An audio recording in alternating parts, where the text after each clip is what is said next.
while aimlessly meandering through the Grizzlies, which is Red Dead's version of the Rocky Mountains, I found something pretty interesting. Before you confront Flaco Hernandez, turn a little ways northwest of the cabin and you'll find a partially dismantled, old, medicine wagon. At first I didn't really think nothing of it, but upon a closer inspection, I noticed they looked pretty familiar. And having just done a recent playthrough of the original Red Dead, with all the re-releases, it finally came to me. I remember whose wagon this is. Fuck, god damn it. Good heavens. Excuse me? Unbelievable. I've been playing this game on repeat the past 6 years and I've never noticed this. There ain't no denying it. He's the daddy. He's got his nose, he got his ears, he got his hair. Come on now, baby. That's your daddy. But seriously, just look at the similarities. It's identical. Clearly a reference to Nigel West Dickens from Red Dead Redemption 1. But then now the question becomes,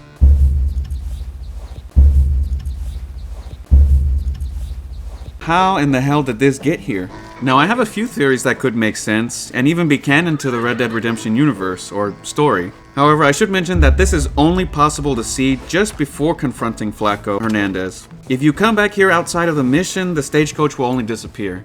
Hey, what happened? Now, one of my theories is that it could be that Flaco and his gang attacked Nigel's stagecoach, and maybe he was left for dead or was just only robbed of the wagon and everything in it. And seeing as he has this big long slash or rope mark around his throat, it makes sense that he got himself into a lot of situations for trying his stupidity on people like Flaco or people who were a bit smarter than him. I represent the only company that makes the genuine article which cures headache, neuralgia, toothache, earache, backache, This man is a fucking charlatan. He just got done swindling us down at Cho Springs with this song and dance. I say we tar and feather him right now. I say we shoot the I bastard. think it's time we take our business elsewhere. I apologize if science is not your forte. Good day, one and all. And then eventually they brought it up here to make camp and was left to fall apart. Or given the condition of one of the front wheels, it could be that they just busted a wheel up here and then got stranded. Ah, I broke the goddamn wheel. Another way they could have gotten this wagon was that perhaps it was Nigel who was trying to sell them some of his tonics. Just like in the same way he was doing in Red Dead Redemption 1 when John needed a distraction to get into Fort Mercer to infiltrate Bill's gang. The only problem that I have with this theory is that Nigel West Dickens didn't become an actual snake oil salesman until around 1907. And this mission can also be completed while playing as Arthur, which wouldn't fit the timeline if this were truly the case. Looking at this newspaper article in 1907, we can see that it is around this time that Nigel began his career as a tonic salesman, traveling all around out west. He wasn't always an old swindler, as it is revealed in Red Dead Redemption 1 that he once had a family.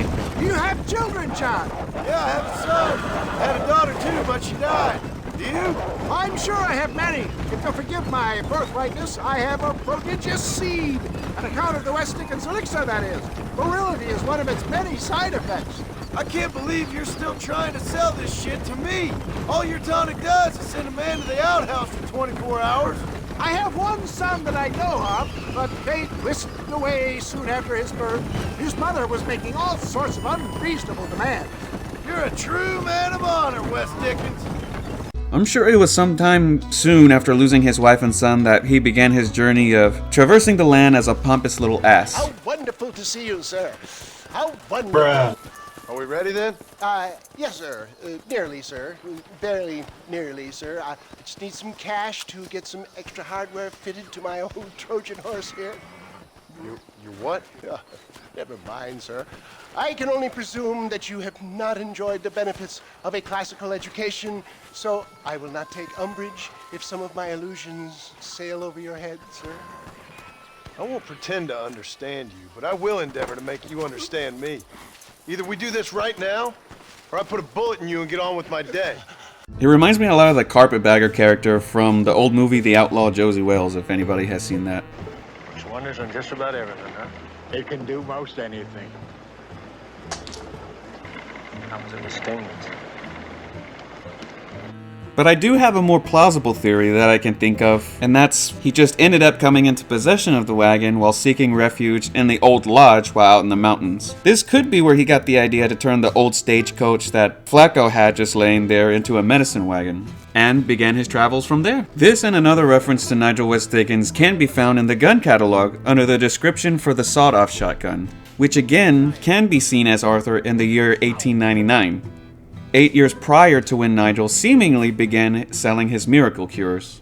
It could just be a developer oversight, or it's possible that even West Dickens had been selling his lies well before 1907, and just hadn't been possibly that far out west yet. Back then, news traveled a lot slower than it does now, as we all know. Oh shit. For me, however, I still like to believe that Nigel happened to stumble upon the wreckage of the old stagecoach while traveling west in 1907. Now, some of you may be questioning, how do I know that Nigel came from the east to travel over the Rockies west? How do you know? Well, in Red Dead Redemption 1, as part of a, well, not so hidden, but pretty difficult to trigger conversation that he has with John, he reveals that he is from Indiana, Fort Wayne in fact, which John then hilariously roasts him for. Scenery, John. Isn't it a delight? Sure, a delight. You have a funny way of speaking, West Dickens. Where are you from, anyway? I am international, John. A citizen of the world. What does that mean? So, for my own sanity, let me try to narrow it down. Where did you grow up? Oh, we just enjoy the view. Come on, I'm interested. Mostly in Fort Wayne, if I remember correctly. Where? Indiana. Indiana? So why do you speak with that ridiculous accent? Diction, John, I will not apologize for. And we were all British not so long ago. Yeah, about 150 years ago. Nigel himself being from Indiana and the Grizzlies being Red Dead's Rockies, it would make sense for Nigel to have crossed them in his travels out west after losing his family. Anyway, I don't know about y'all, but I sure do hate unnecessarily long videos, and this one has gone on long enough. And I know everybody's busy, everybody's got things to do, so I don't want to keep anybody from their tasks any longer than necessary. All I ask is if you can just like, comment, share, subscribe, anything you can do to get the channel noticed by the algorithm. Thanks, be safe, and adios amigos. You're a strange man, West Dickens.